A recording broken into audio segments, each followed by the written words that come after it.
We were speaking a few weeks ago. London had the fewest cases of COVID in the country. Now we're the region with the largest number of cases.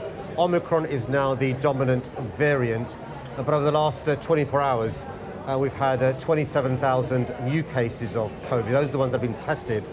And over the last week, that figure is above 70,000. I'm incredibly concerned about the number of Londoners with this variant, but also the impact on our hospitals. Hospital admissions are now going up as well. Despite these kind of facilities, the latest figures show that something like 1 in 3 Londoners still hasn't even had a first vaccine dose. How has that happened? You know, what's gone wrong? Well, the brilliant news is more than 15.4 million vaccines have been given out in London.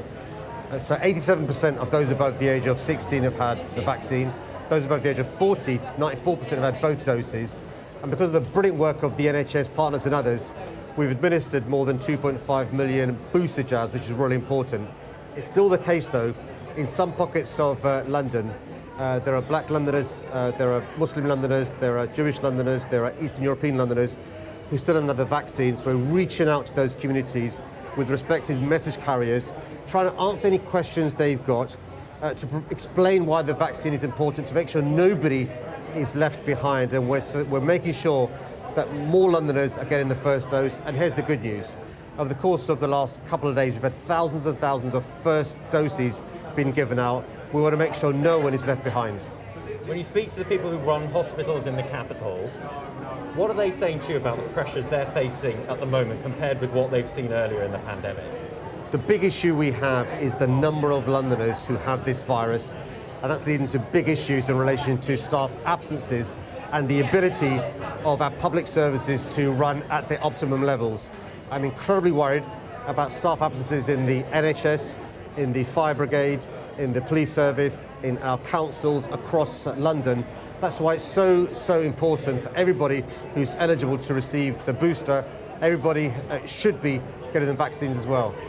And as far as Christmas in the capital is concerned, I mean, what's your message to businesses, to people who live here, about how much of a normal Christmas they can expect with just a few days to go? Well, I've been on a daily basis over the last weeks, been speaking to business owners, business managers, and the impact of the last couple of weeks has been devastating. Theatres, bars, restaurants, live music, they've seen bookings cancelled. They've plummeted in relation to bookings being cancelled. The footfall to the West End is down hugely, so retail will suffer. And that's why we're calling on the government.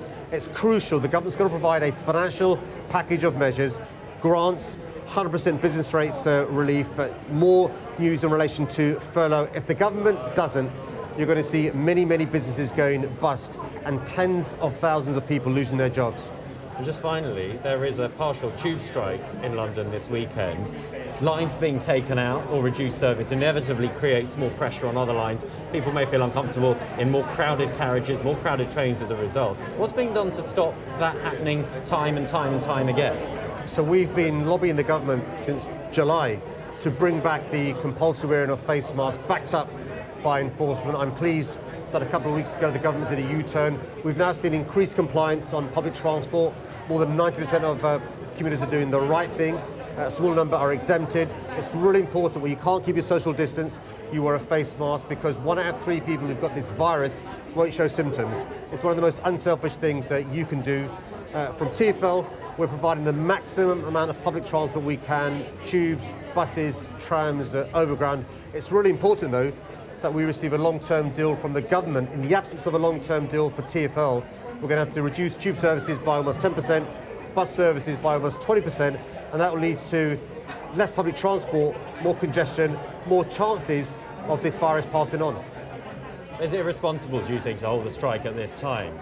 Well, the key thing for RMT to do is to get back around the table with TfL to resolve any differences they have.